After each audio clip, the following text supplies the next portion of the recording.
Hello guys, ngasi sumayam gidamakta yamna akiba wari ma pudun lakchari kirira kidrira isu khangde wari si taraga mayam punna khangmina sidam ado wari si matang sida haujarage me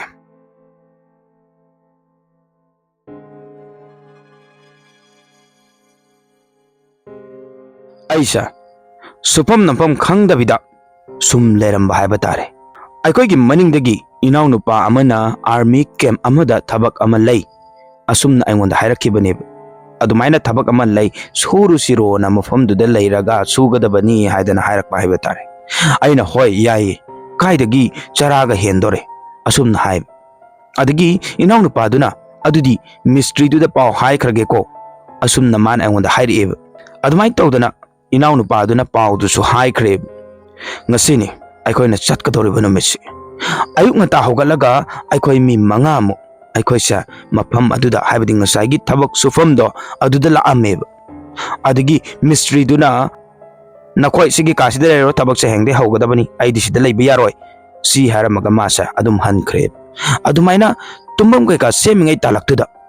moigi duda leiriba achobuduna haiba tare mana hairakbaneb ai noi sida kanana leyo haige ha thabak subamidi asigi lamhang sida leigadabani chalo chalo sida leiba yaroi asumna hairamaga masa dum chatkreb nimito lamhang duda ko tena makhala leire ko ji amna su sorme mystery do hayeng lakta lakisanu haina re bai khosh adumai tawdana nimitum su hawkhre nongala duna mystery du su lame adudigidi achawbuduga wari sanaraga ngarang akoina leige tawba kaduda leiganu na hairami makoi sipai sing duna pochai ga do thangjin bibani asumna haibada sipai amana chakto aikoi ga punna chasi noi thonguranu asumna hairak moigi matamduda aikosa chak charammeba chaba loiraga aikoi mangasa pulap tharaganeba tummisi aine imanaba ahum amane inaunu pamaga aigi inaunu padudi madi mapan yamna thokaleb aduduna matai thangeb magi mamingna boy haina kawe boyna tamo ai mapanda thouge ainamu yagadro ai ngai biuro haidana hangba matamda mane yarani hairaga maje mapan thokhreb imanaba amana haibadi tomba mana mu hairakpane yani yani hairaga kai kaino thengnajani asumna haib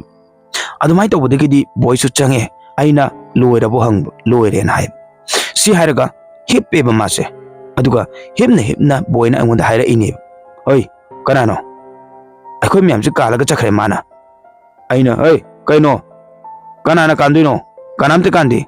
nangi wakalna oiramgani asumna hairib boysa kiradi mapan toina thokanba mi ama oeb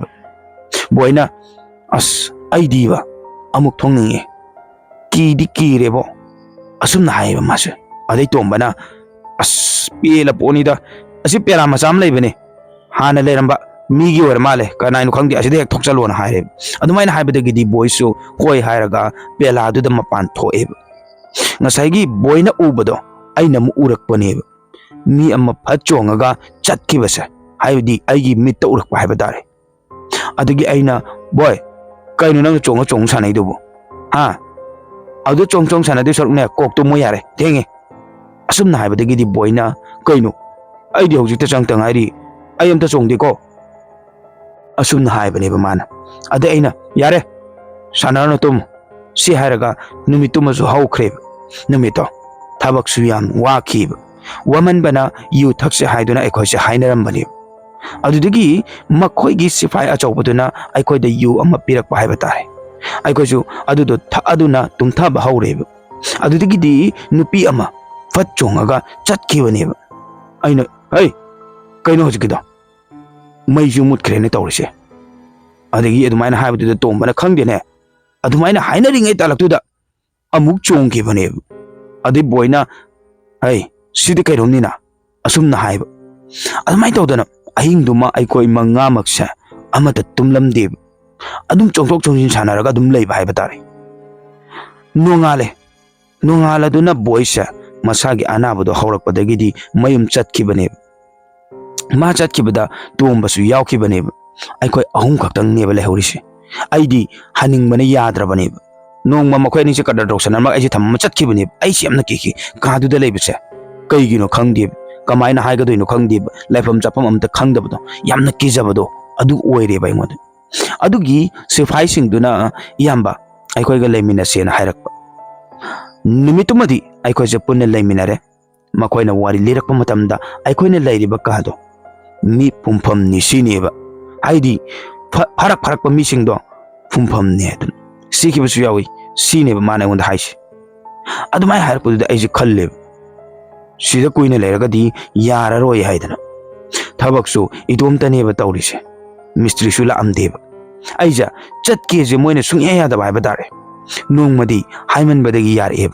aisu moigi kem tu dagi thogle eb numidang su natabado nungsi su sitpa nate aina sum tholakpadu da ugi manasing dudi adum lengba mi amana su inarakpadawna adum taw army kem tu dagi get to the hek tholakpadagi isasa pura sangsara maneba hingdawga manjale eb adagi nupa ama gari macha ama thoraga la eb ai imphal phawbudang thinbiramona haiba matamda hoi thinbiramane ge na hairaga maso aibu thinbiramki aibu thinbirakiba mido hainingai leitana thagapsu phongdokchari sinimayam aigi punsida thokiba wari haiba taragadi ado wari je aina judum paamada haiba tare kijabam phawe ba kai gino idea ijo sida lairi jaigi room manung sida ithandane ba ko ado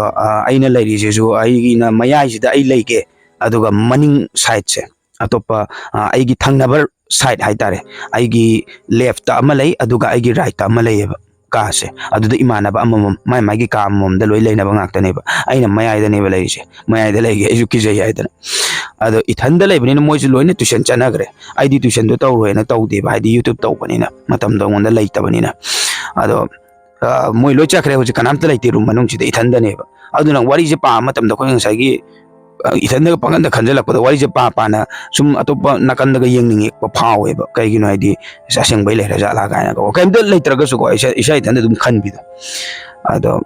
khangde sida aina hai wa ba tar ga di